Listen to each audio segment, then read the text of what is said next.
Sud Radio Berkov dans tous ses états. Le fait du jour. Écrivent dans un communiqué commun David Lisnard, le maire de Cannes et président de l'Association des maires de France, et Alexandra Martin, députée des Alpes-Maritimes. Face au constat qu'ils font d'une violence grandissante, ils proposent une liste de mesures ciblant la délinquance juvénile. Nous sommes en compagnie de David Lisnard. David Lisnard, bonjour. Bonjour. Vous prenez part au débat lié à l'éradication du phénomène de la violence des mineurs, un sujet qui ne date pas d'aujourd'hui. Pourquoi n'arrive-t-on pas à en venir à bout ?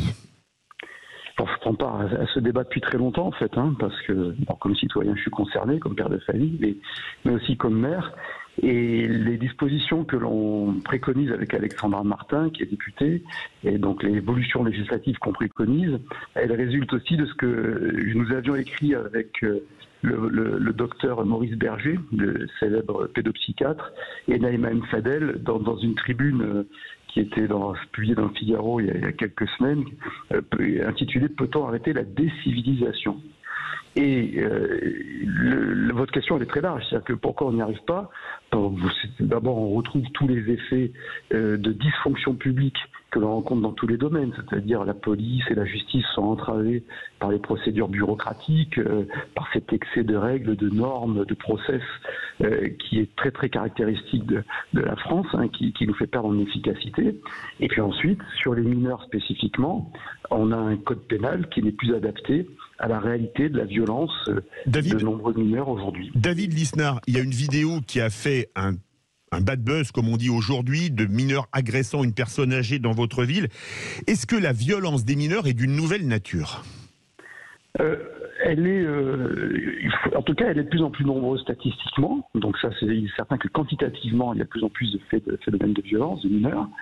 Et ensuite, on a, par le fait, et c'est ce que dit le docteur Berger, c'est-à-dire que par la dislocation des liens familiaux, par la remise en cause des figures d'autorité, par la délégitimation à la fois de l'éducation, de l'instruction, la déconstruction de l'instruction, mais aussi de la police et des forces de l'ordre, on a des individus qui ne sont plus du ressort de la civilisation, c'est-à-dire sans respect des autres, etc.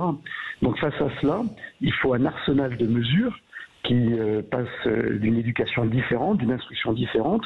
Et ce qui est certain, c'est qu'il faut qu'il y ait des sanctions, parce que l'absence de sanctions perceptibles et anticipées, et c'est extrêmement important de le comprendre, eh bien, crée un sentiment d'impunité, et il faut créer une société de la responsabilité. Or aujourd'hui, c'est pas à vous et à moi, en tant qu'un contribuable, d'assumer les actes de gamins dont les parents ne s'occupent pas et qui portent atteinte violemment aux victimes, violemment atteinte à la société. Donc il faut maintenant être très concret et très pragmatique, et c'est ce que l'on propose par une somme de mesures. On a parlé du fait divers qui a marqué la France, qui s'était passé dans votre ville, à Cannes, David Lisnard. En ce moment, il y en a un à Rouen, où une enfant de 6 ans a été agressée sexuellement par un mineur isolé. Alors ça fait scandale puisque le père s'est fait justice lui-même, ce qui est évidemment condamnable. 1, condamnez-vous le père? Et 2, est-ce qu'il n'y a pas un lien, notamment d'insécurité avec les mineurs isolés, donc un lien insécurité, immigration des mineurs isolés? Alors, est-ce que je condamne le père? Si vous voulez, comme je l'ai toujours dit, il ne peut pas y avoir de justice privée, mais tout le monde dit ça. Bon. Et donc, le père doit être condamné pénalement, comme moi je devrais être condamné pénalement si je rossais de coups quelqu'un qui attaquerait mes enfants ou mes parents. Ceci étant, moi je ne le condamne pas moralement, c'est pas la même chose. Donc il est évident que pour une société de droit, une république, une démocratie ne peut pas admettre l'idée d'une justice privée, mais moralement, il y a aussi un devoir d'assistance à ses proches, individuels, et c'est ainsi. C'est pas contradictoire, c'est une réalité complexe. Et donc, à la place du père, je connais pas exactement les phénomènes, mais sa fille de 6 ans subit des atteintes sexuelles par un individu identifié, il le dit aux policiers, il sait qu'il rôde dans le quartier, il n'y a pas de patrouille de police, ou en tout cas, il n'y a pas d'effectivité de l'action. Eh bien, il trouve le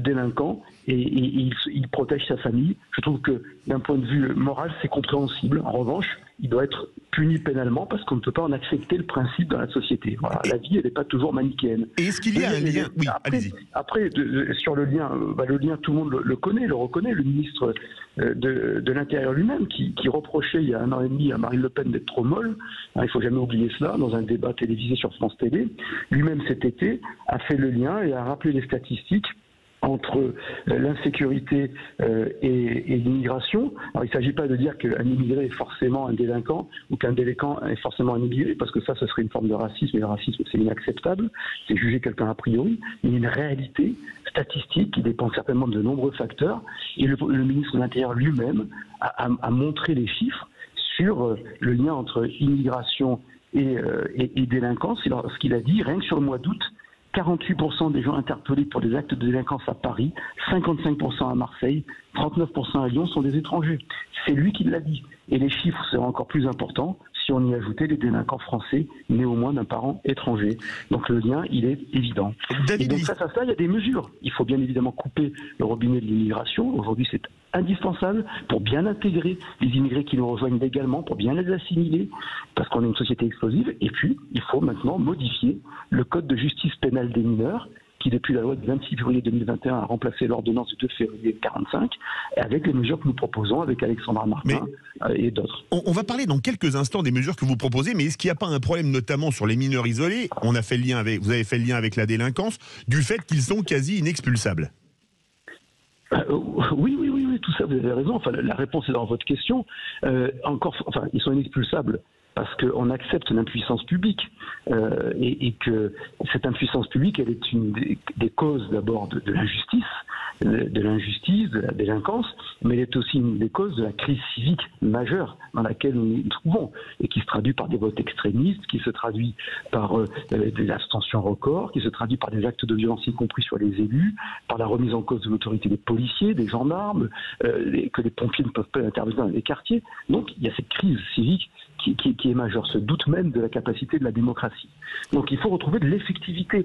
Et là-dessus, comment accepter qu'on ne puisse pas expulser des mineurs? Comment est-il pensable que la France, une des premières puissances au monde, ne soit pas en mesure, comme l'Europe nous l'interdit aussi, a priori. Hein. Mais attendez, c'est beaucoup plus subtil que ça. Comment se fait-il que sur les OQTF, obligation de quitter le territoire français, on soit descendu de 20% à 6% en 5 ans, ce qui est déjà très faible, alors que d'autres pays européens, eux-mêmes très démocratiques, comme l'Allemagne, soient à 53% d'exécution. David Lisnard. Donc vous comprenez, il y a bien sûr un problème de droit européen, en tout cas de droit européen, ou de jurisprudence européenne. On le sait, il faudra trancher par référendum. Mais il y a aussi le problème de nos propres impuissances, de nos propres renoncements, de ne plus être capable de faire de la diplomatie avec le pays émetteur et d'imposer un rapport de force. Et ça, on le rencontre dans tous les sujets. Hein. C'est vrai sur l'hôpital, c'est vrai partout. David Lisnard, on va parler des propositions que vous faites dans cette tribune avec Alexandra Martin. Vous proposez une série de mesures contre la délinquance des mineurs. Est-ce que vous pouvez nous détailler les plus importantes? Alors, il y a notamment sur le plan pénal, qui est un des aspects les plus visibles, de lever donc l'excuse de minorité pour les actes les plus graves et donc qui portent une atteinte lourde, soit psychologique, soit physique, et donc cette excuse de minorité ne puisse plus s'appliquer pour des enfants ou des adolescents de 17 ans, parce qu'on sait bien que les adolescents d'aujourd'hui, c'est pas ceux d'il y a 30 ans, 40 ans ou 50 ans, hein, voilà, quand le droit avait été fait en 45. Donc, lever l'application des règles d'atténuation des peines à partir de 13 ans et non plus de 16 ans. Hein, c'est important, c'est-à-dire que établir la responsabilité pénale non plus à 18 ans mais à 16 ans, là on peut commencer à conduire d'ailleurs, et donc parallèlement, l'excuse de minorité, c'est quoi l'excuse de minorité? Ça veut dire que pour aujourd'hui des adolescents de moins de 18 ans, il y a une réduction de 50% de la peine. C'est-à-dire que si un adulte risque 10 ans, ils ne peuvent faire que 5. Voilà, exactement. Donc nous, ce qu'on propose, c'est que cette excuse de minorité soit revue à 20% de la peine encourue. Il faut également, on propose de responsabiliser les familles. Parce que là-dessus, d'abord, estimer qu'il y a un lien entre pauvreté et délinquance, c'est extrêmement insultant pour l'immense majorité des personnes qui sont en pauvreté et en précarité et qui se comportent très bien. Moi, je sais d'où je viens, je sais de quel milieu je viens, et dans des milieux très pauvres ou des milieux moyens ou modestes, eh bien, on apprend des principes. Donc, en revanche, il est hors de question que quelqu'un, soit parce qu'il est pauvre, ou soit parce qu'il est très puissant et riche, échappe à la responsabilité. Il est quand même délirant que dans un centre, qu'aujourd'hui, ce soit les contribuables qui assument à la place des familles les actes des mineurs. Donc soit les mineurs sont responsables pénalement, soit ils ne le sont pas complètement, et c'est donc les familles qui doivent être responsables. La responsabilité peut être qu'individuelle. Si elle est collective, c'est de l'injustice. C'est comme la punition collective. David Lisnard, il nous reste 2 minutes. Est-ce qu'il faut les incarcérer pour ceux qui ont fait des faits les plus graves dans des prisons standards, ou même, pourquoi pas, remettre, comme dans certains États américains, des maisons d'éducation et même de correction? Ça existe en France, ça s'appelle les centres éducatifs renforcés. Mais avec un succès pour le moins limité. Exactement, c'est pour ça qu'avec le professeur Maurice Berger, on demande l'évaluation. Lui, il exerce dans ces centres éducatifs renforcés. Ça coûte 640 € par jour et par enfant à la société. Donc il faut maintenant qu'on évalue pourquoi ça marche ou pourquoi ça ne fonctionne pas. Et en principe, ça ne fonctionne pas. Mais évidemment, il faut qu'il y ait tout de suite une sanction. Il faut que nos enfants soient éduqués en connaissant la sanction qu'ils encourent s'ils transgressent. Parce que la sanction effective et une privation de liberté, non pas avec des détenus de droit commun, parce que ce serait très mauvais pour eux et pour tout le monde, mais doit effectivement être effectuée. Il doit y avoir une privation de liberté comme sanction sur les actes graves, évidemment. Pas pour lorsqu'on fait un tag ou lorsqu'on détruit un mobilier urbain. Là, on va faire réparer. C'est différent. Et non, mais c'est très important de le comprendre parce que psychologiquement, c'est comme cela qu'on éduque, qu'on instruit et qu'on remet de l'ordre dans une société. C'est fondamental. Et avec une part de sursis très importante, un quorum de sursis, qui soit une sorte d'épée de Damoclès, qui fait qu'en cas de récidive, là, il y a une sanction plus lourde en termes de privation de liberté. Il nous reste même pas 1 minute. Est-ce que il y a une proposition de loi d'Alexandra Martin, députée des Alpes-Maritimes, avec qui elle peut la faire voter? Elle peut trouver une majorité dessus, allant, je sais pas, du RN à Renaissance, et en passant par LR, bien évidemment. Et puis, non, mais même des gens. Moi, vous savez, j'ai des gens de gauche, des socialistes, ceux qui sont encore républicains, ceux qui ne se sont pas fourvoyés dans l'extrême gauche, dans le wokisme, etc., qui sont d'accord avec ces mesures. Ce sont des mesures républicaines, hein, ce ne sont pas des mesures extrémistes, c'est du bon sens. Il n'y a que des gens perchés ou des politiciens azimutés ou des intellos décérébrés qui comprennent, qui pensent que c'est des mesures extrémistes. Enfin, le Danemark, qui est une grande démocratie, les applique.